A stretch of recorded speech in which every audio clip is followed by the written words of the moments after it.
অবশ্যই, এবার পাতা উল্টে দেওয়া যাক। জঙ্কুক এখানে একজন ক্ষমতাশালী, গম্ভীর এবং কিছুটা রহস্যময়ী সিইও, আর তে হচ্ছে তার নতুন সেক্রেটারি, যে কিনা জঙ্কুকের অতীতে করা কোনো এক অপমানের প্রতিশোধ নেওয়ার জন্য তারই কোম্পানিতে জয়েন করেছে। গল্পটি একটু বড় এবং বিস্তারিতভাবে সাজানো হয়েছে। সিওলের সবচেয়ে উঁচু এবং আধুনিক ভবন, জেকে এন্টারপ্রাইজ, এই সাম্রাজ্যের মুকুটহীন সম্রাট জিওন জঙ্কুক। জঙ্কুক শুধু ব্যবসায়ী বুদ্ধিতেই নয়, বরং তার ধারালো চাহনি এবং তার গম্ভীর ব্যক্তিত্বের জন্যও পরিচিত। তার অফিসে কেউই 2 মিনিটের বেশি টিকে থাকতে পারে না, কিন্তু আজ সকালে চিত্রটা ভিন্ন। জঙ্কুকের টেবিলে ওপাশে দাঁড়িয়ে আছে এক নতুন মুখ, কিম তেয়ং। তের পরনে ফিটফাট ড্রেস এবং এবং কপালে ঝুলে থাকা অবাধ্য চুল, আর চোখে তার এক অদ্ভুত আতুর্য।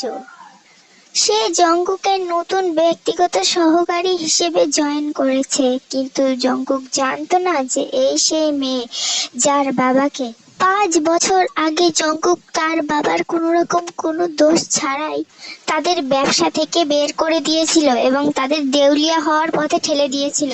বাবার এমন অবস্থা ছোট্ট তে সহ্য করতে পারেন, এবং সেদিনই তে মনে মনে শপথ করেছিল যে তার বাবার এই অবস্থার জন্য যে দায়ী তাকে সে ছাড়বে না।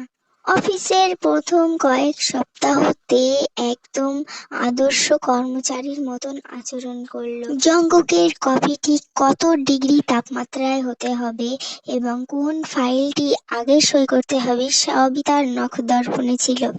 এক রাতে জঙ্কুক অফিসের কেবিনে বসে কপালে হাত দিয়ে বিশ্রাম নিচ্ছিল। তার মাথা ধরেছিল খুব। তে নিঃশব্দে ভেতরে ঢুকলো এবং এক কাপ ভেষজ চা রাখলো টেবিলে। স্যার, আপনার এখন বিশ্রাম দরকার। বাকি ফাইলগুলো আমি গুছিয়ে রেখেছি। জঙ্কুক চোখ খুলে তাকায় তের দিকে, এবং তার কাছে তের মুখটা খুবই চেনা চেনা মনে হচ্ছিল, কিন্তু সে মনে করতে পারছিল না। তুমি এত কাজ জানো কিভাবে, কিমতে? জঙ্কুক আড়ষ্ট কণ্ঠে বলে। তে মৃদু হাসে, যে হাসির পিছনে ছিল শুধু বিষ। প্রতিশোধ নিতে হলে তো শত্রুর সবকিছুই জানা দরকার হয়, স্যার। জঙ্কুক ভ্রু কুঁচকে বলে, কি বললে? তখনই তে সবকিছুর সামনে নিয়ে বললাম, প্রফেশনাল হতে গেলে তো সবকিছু, মানে বসের সবকিছু জানা দরকার, তাই না? প্রতিশোধের চূড়ান্ত মুহূর্ত। মাসের শেষ দিকে জঙ্কুকের কোম্পানি একটি $multi-billion প্রজেক্টে হাত দেয়। জঙ্কুক জানতো না যে তে গোপনে কোম্পানির প্রধান ইনভেস্টরদের সাথে যোগাযোগ করে জঙ্কুকের বিরুদ্ধে মিথ্যে তথ্য ছড়িয়েছে। বড় কনফারেন্সের দিন যখন জঙ্কুক তার প্রেজেন্টেশন দিতে ওঠে, তখন প্রজেক্টের স্ক্রিনে ফুটে ওঠে জঙ্কুকের কোম্পানির বদলে এর বাবার সেই পুরনো কোম্পানির দলিল, যা জঙ্কুক এক সময় জবরদস্তি দখল করেছিল। পুরো হল রুমে গুঞ্জন শুরু হলো। জঙ্কুক স্তব্ধ হয়ে স্ক্রিনের দিকে তাকিয়েছিল। জঙ্কুকের মনে পড়ে যায় তের বাবার কথা আর সেই কিশোরী তের কথা। জঙ্কুক পিছনে ফিরে তাকিয়ে দেখল তে এক কোণায় দাঁড়িয়ে আছে এবং তার মুখে এক বিজয়ের হাসি। জঙ্কুক বুঝতে পারে শিকারী এখন নিজেই শিকার হয়ে গেছে। সবাই চলে যাওয়ার পর জঙ্কুক কনফারেন্স রুমে তেয়ংয়ের মুখোমুখি হলো। তুমি মিস্টার কিম জেহবের মেয়ে কিম তেয়ং, তাই না? জঙ্কুকের গলায় আজ কোনো রাগ নয়, বরং এক ধরনের অপরাধবোধ কাজ করতে। ধীরে ধীরে হেঁটে একদম জঙ্কুকের সামনে গিয়ে দাঁড়ায়, আর জঙ্কুকের গলার টাইটা একটু ঠিক করে দিয়ে বলে, চিনতে অনেক বেশি দেরি করে ফেললেন মিস্টার জন। 5 বছর আগে আপনি আমার বাবার সবকিছু কেড়ে নিয়েছিলেন। আজ আমি আপনার চেয়ারটা কেড়ে নিলাম। জঙ্কুক হঠাৎ করে তের হাতের কবজিটা চেপে ধরে। তে চমকে ওঠে। জঙ্কুক তাকে একদম নিজের কাছে টেনে আনে। তাদের নিঃশ্বাস প্রায় এক হয়ে আসছিল। তুমি কি সত্যিই মনে করো আমি জানতাম না যে তুমি কে? জঙ্কুক ফিস ফিস করে এই কথাটা বলে। তের চোখ বড় হয়ে গেল। তোমাকে প্রথম যেই দিন দেখেছিলাম সেদিনই আমি বুঝে গেছিলাম যে তুমি কে আর এখানে কি জন্য এসেছো।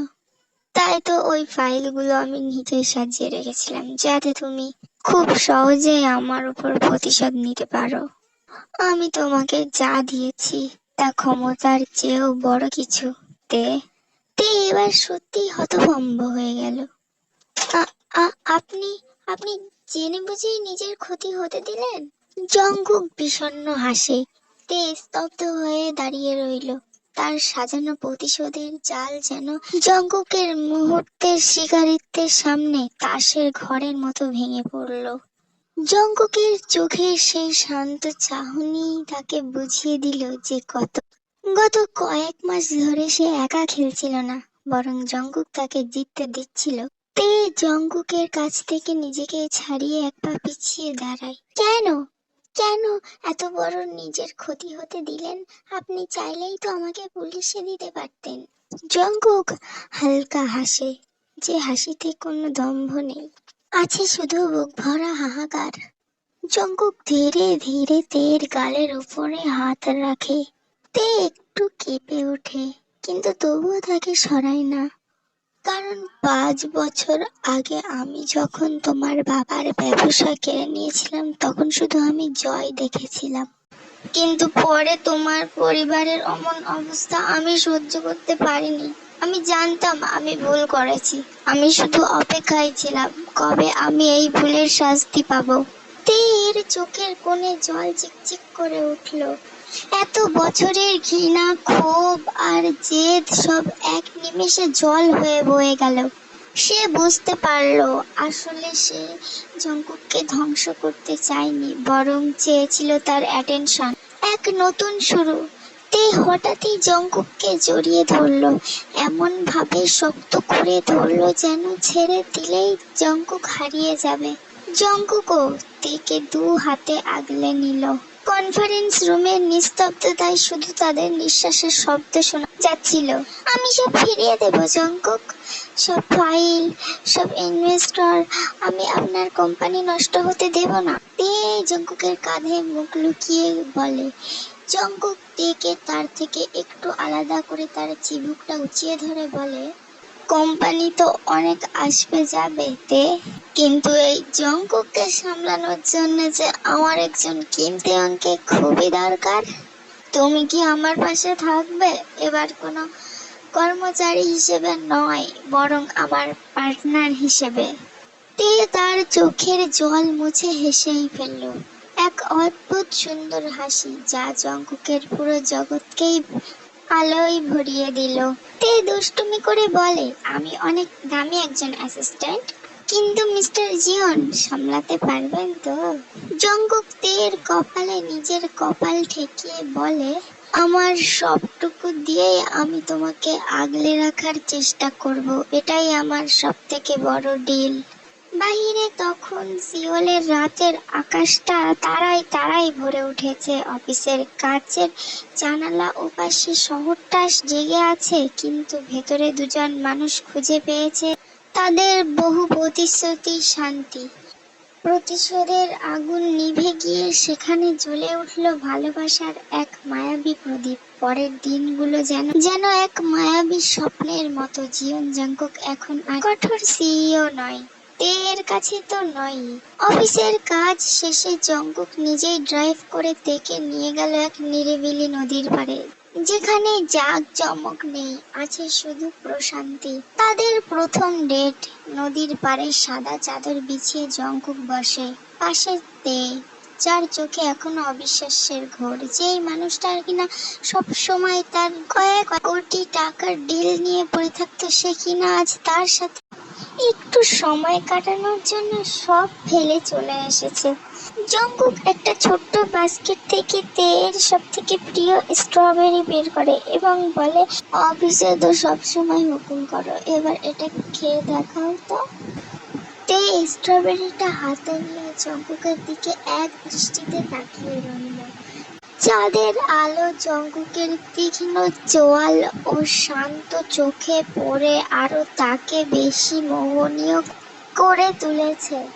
আচ্ছা, আপনি কি সবসময় এমন? জঙ্কুক একটু ভ্রু নাচিয়ে বলে, কেমন? এই যে আমি আপনাকে ধ্বংস করতে চেয়েছি আর আপনি কি না আমাকে ভালোবেসে ফেললেন। তে একটু অপরাধ বোধ নিয়ে আর একটু নিচু সুরেই কথাটা বলে। জঙ্কুক আলতো করে তের হাতটা নিজে হাতের মুঠোয় নিয়ে নেয়। জঙ্কুকের হাতের উষ্ণতা তের পুরো শরীরে এক শিহরণ জাগিয়ে দিল। তে তুমি জানো, তুমি যখন কফি নিয়ে আসতে তখন আমি তোমার চোখের দিকে তাকিয়ে থাকতাম। তোমার সেই জেদ, তোমার সেই কাজে নিখুঁত হওয়ার চেষ্টা, এই সব কিছুই আমাকে মুগ্ধ করত। আমি তো জানতাম তুমি কে, তাই সব ধ্বংস হওয়ার ভয় আমার কোনোদিনই ছিল না। শুধু একটি ভয় ছিল, সেটা তোমাকে হারিয়ে ফেলার। জঙ্কুক খুব আবেগ নিয়ে এই কথাগুলো বলে। তে আর নিজেকে সামলাতে পারে না, সে জঙ্কুককে জাপটে জড়িয়ে ধরে। নদীর শান্ত ঢেউ এর শব্দ আর রাতের মৃদু হাওয়া তাদের দুজনের চারপাশকে যেন এক অদ্ভুত মায়ায় ঘিরে ফেললো। তে খুব নরম সুরে জঙ্কুককে ডাকে, জঙ্কুক। আমি আপনাকে ভালোবাসি। হয়তো আপনার উপর রাগ দেখানোর মাঝেই আপনাকে আমি ভালোবেসে ফেলেছিলাম। জঙ্কুক তের মাথায় আলতো করে হাত বুলিয়ে দেয়। আমিও তোমাকে ভালোবাসি, আমার রিভেঞ্জ প্ল্যানার। তে হাসে, যে হাসি চাঁদের আলোয় যেন এক স্বর্গীয় দৃশ্য। জঙ্কুক তার পকেট থেকে একটি ছোট মখমলের বক্স বের করে, যার ভিতরে একটি হীরের আংটি চকচক করছে। কোম্পানির শেয়ার তো তুমি অলরেডি দখল করেছো, এবার কি আমার জীবনটাও সারা জীবনের জন্য নিজের করে নেবে? এই কথা বলে জঙ্কুক আংটিটা বের করে আর তের দিকে ধরে। তের চোখে জল চলে আসে, আর এবার সেটা আনন্দের। সে মাথা নেড়ে সায় দিল। জঙ্কুক পরম আবেশ তের আঙুলে আংটিটা পরিয়ে দেয়। এরপর সে তের ঠোঁট জোড়া নিজের দখলে নিয়ে নেয়। নদীর পাড়ে থাকা সেই দুটি মানুষের হৃদয়ের স্পন্দন এখন এক হয়ে মিলে গেছে। প্রতিশোধ দিয়ে শুরু হওয়া গল্পটি শেষ হলো এক অমর ভালোবাসার বন্ধনে। এই সুন্দর গল্পটি লিখেছে আমার ফ্রেন্ড তাসবি। তো কিউটিস, তোমাদের যদি এই গল্পটি একটুও ভালো লেগে থাকে তাহলে please like, comment, share and subscribe করে দিও। Bye bye.